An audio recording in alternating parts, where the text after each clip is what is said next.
So we don't start. You have time to read the slide. So I'm working with Coinhouse, which is a crypto asset broker. And obviously we sell tokens, so I think that this disclaimer was useful. And when I say I own some of the token I will talk about as a user, as a person who tried stuff, but I'm not that rich. I don't have that much of an influence, and obviously don't expect a random person into a conference giving you investment advice. So let's dive into it with some context. ICO market is dead. It's truly dead. Last month, they raised on a bit less than 15 projects, around $22 million, which is a lot less than last year on the February months. And we see a true concentration of the fund raised into a very few projects. Right now, most ICO raise nothing. And when you see what happened at the EthCC or at the conference, at the meetups, ICO are taboo now. Nobody are talking about raising funds through ICOs, and the market moved on other stuff. The reason why, on 2018, over the top 15 ICO fundraising, the top 15, 100% have a current market valuation below the ICO price valuation. And the community proceedings. This is, I dig up on Reddit, a Reddit post from April 2017, which is quite interesting because April 2017 was the kickstart of what I call the ICO mania. And this guy just said, well, thousands of projects, thousands of dApps will issue some kind of tokens, and that's going to add some friction. Who's going to buy some dApp coins to use that dApp coins? And that doesn't make any economic sense. And obviously, I want to thank Julian Pratt, who did a dive into the economics of pay tokens. And his talk is going to talk today, actually in this room at 5, and I invite all of you to follow what he's going to say. It's going to be the same talk that this one, so mild spoilers here. But what can be salvaged? Are all tokens useless? This is like the title of my presentation. Well, utility tokens as pay tokens will probably, as adding friction, will fade away. That's going to be forecourt. And there's already a few projects within the ecosystem, pretty legit one, that have forecourt the token.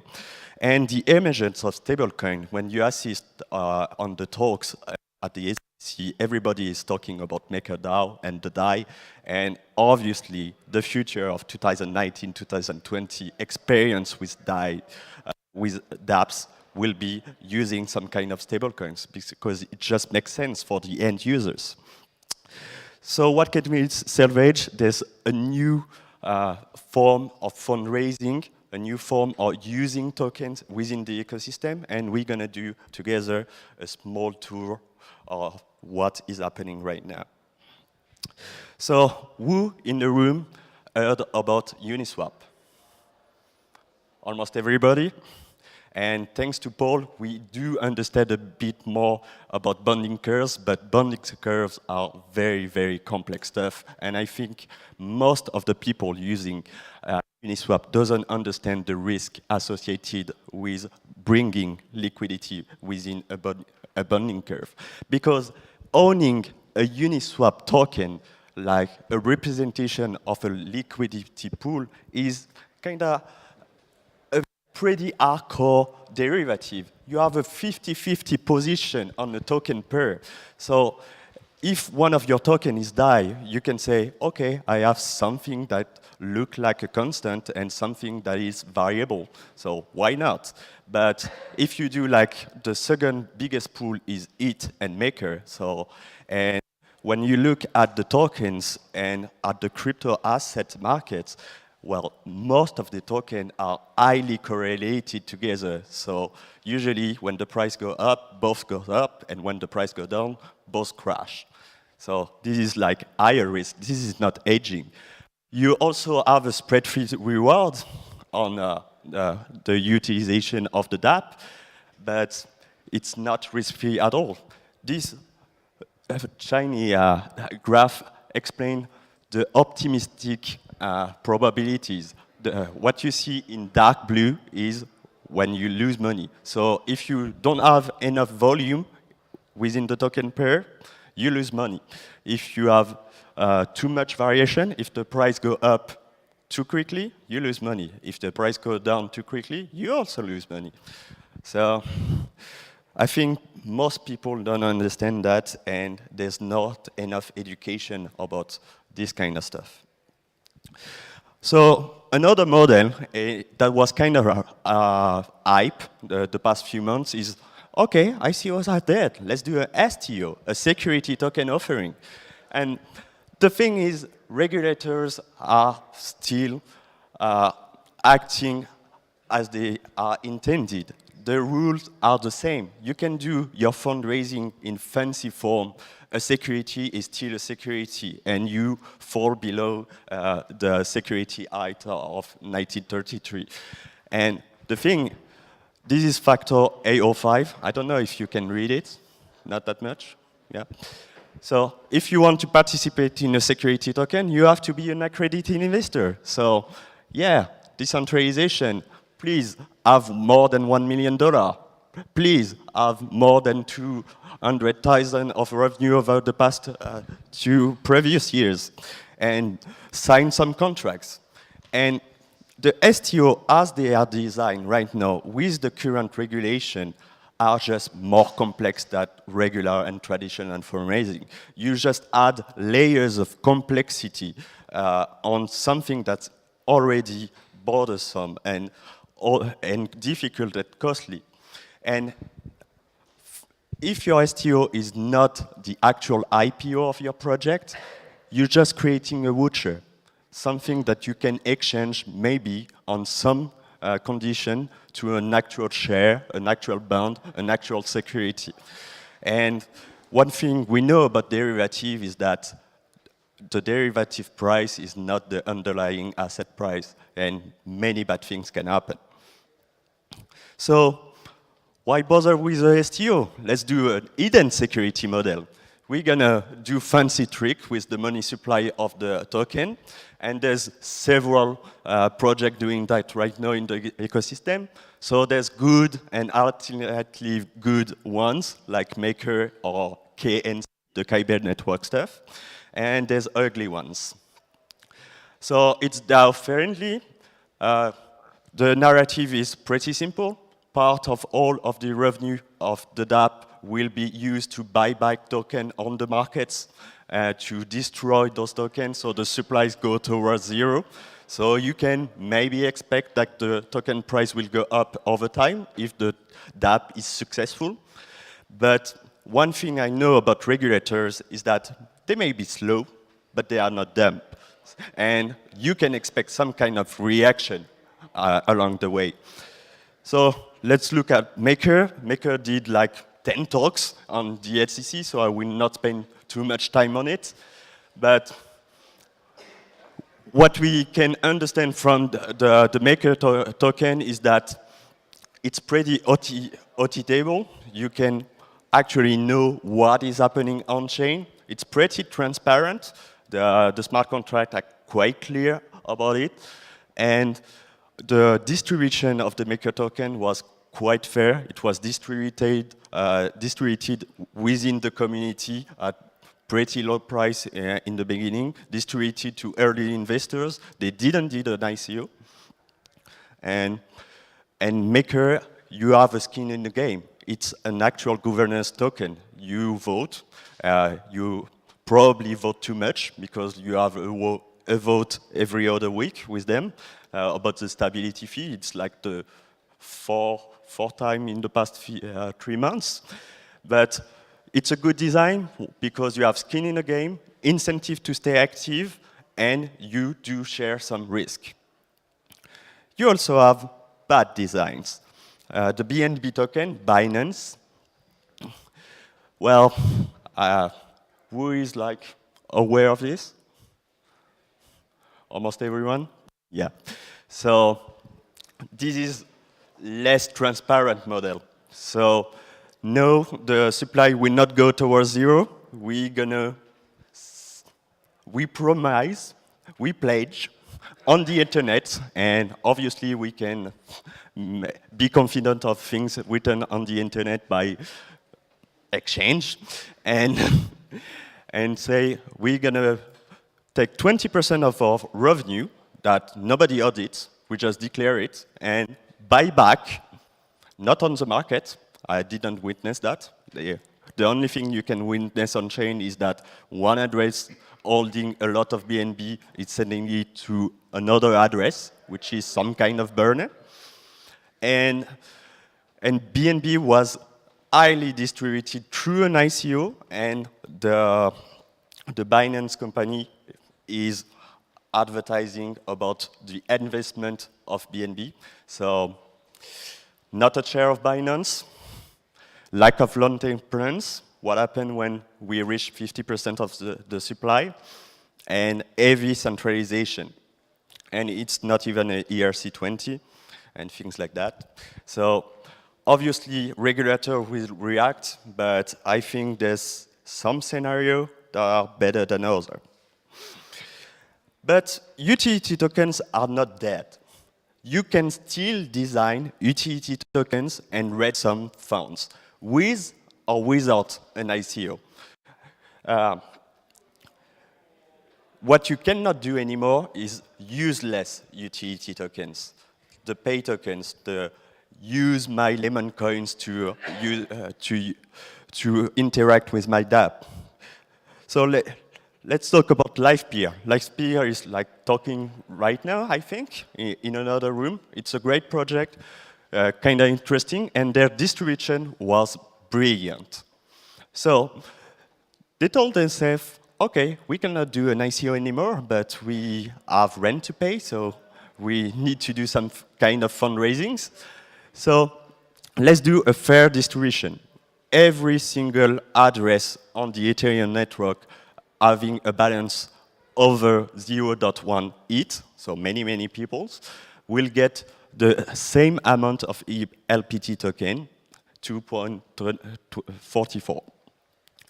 And then we're just going to sell a chunk of the supply to private investors, so we can have a runway for a few months or years. They are saying years, why not?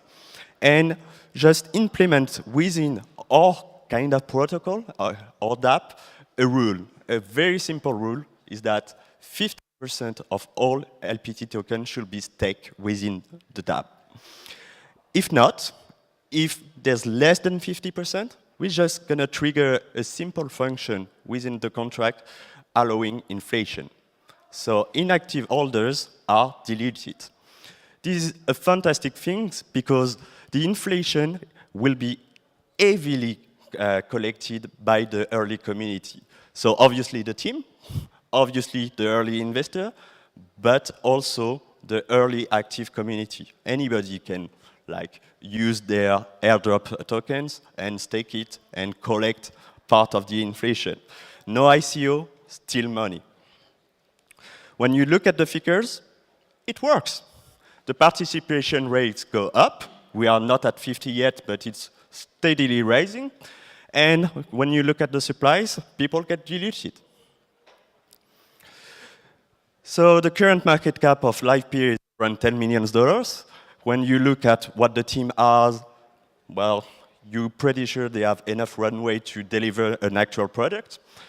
And the current supply, the current inflation since they launched the token, it's plus 20%. So every inflation, so every concentration of the LPT token within the active community, this is an active reward of being involved in the project. But not that bad. They are partly vested on their LPT token, so they are deleted too.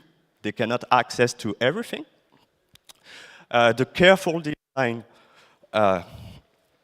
move forward the community. And when you go into their Discord, it's pretty active. And sorry about that. It's an actual countdown to launch a project before we reach the zero inflation. Because if there's no traction, if there's no actual user for the dApp, when there will be no more token issue, well, that's going to be a bad thing economically for the token. So it's a victimless system. Nobody got scammed. Nobody except the private investor who was, yeah, it's almost over. Nobody except the private investor can lose money in that system. The incentives are quite good, and it's money without an ICO. But ICO are taboo, but you can still do it if you design it properly. And I will talk about Kleros. Kleros did a talk in this room today, and several talks. They are pretty well known about the dispute resolution system, and they are just in front of me, so I will be careful of what I will say right now. So PNK is another token that ETH, obviously, and they have these two tokens, tokenomics, crypto economics. So if you want to attack their system, you have to buy PNK because you have to stake them to have a decision within the dispute resolution. And obviously, buying a lot of PNK and then destroying Kleros will you will end up with a bag of valueless token. And if they have chosen to just, let's take it, well, if Kleros die, Ethereum will be just fine. So the value of the ETH used for the attack without another token will not move. So the value of the attack, it's much, much higher with another token. So it's a good design. It's designed also to reward active holders that they call jurors. And so if you take majority decision, you take the PNK stake of the people that did the minority decision. And you paid with it, probably die soon. And they add some results. This is the biggest curated TCO of Ethereum with the Dogecoin try itself. And the end user, the actual people creating the dispute, they don't use PNK. So it's a seamless UX for them. So I'm going to talk about the ICO for the question because we ran out of time. But I want to end up with a call to action. We talk about several utility tokens, and they are very different between each other. Ethereum is a utility token, PNK is a utility token, LPT also, but they are very, very different things. We need new classification of assets. We need more economic work. We are getting traction with developers around the ecosystem, but maybe it's time to bring lawyers and economists in the ecosystem, because regulators right now are clueless. In France, we are voting the Loi Pacte. We are regulating the ICO, and their understanding of the ICO are the pay tokens. They have absolutely no clue of what they are doing. So if you want to be part of it, let's launch an initiative together. We can talk after this, and thank you for your time.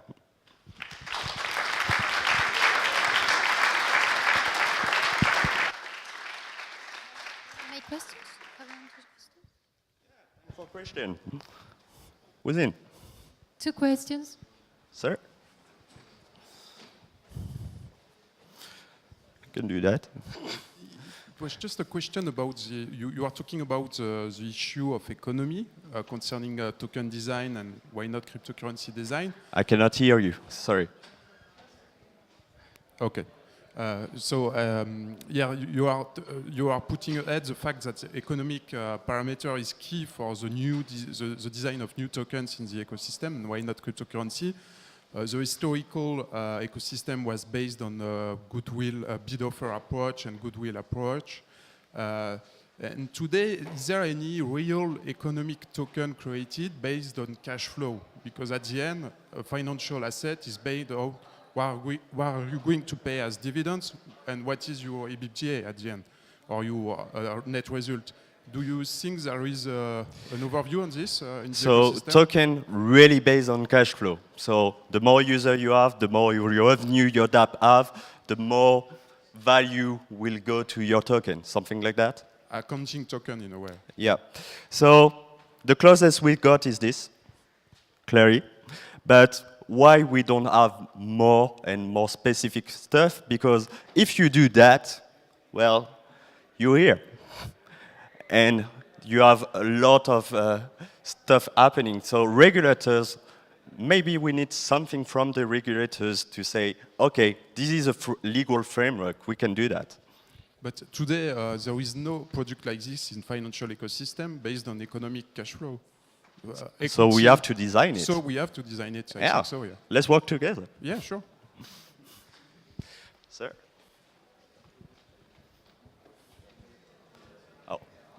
Just following up on the excitement, I'm a DM head of crypto economics at Tabuki, and we're a company in which we're centralized today. We raise money and we have a cap table, but obviously... Sorry, I cannot hear you. Oh. Can you hear me now? Yeah, it's better. Okay. I'm saying I'm head of crypto economics at Tabuki.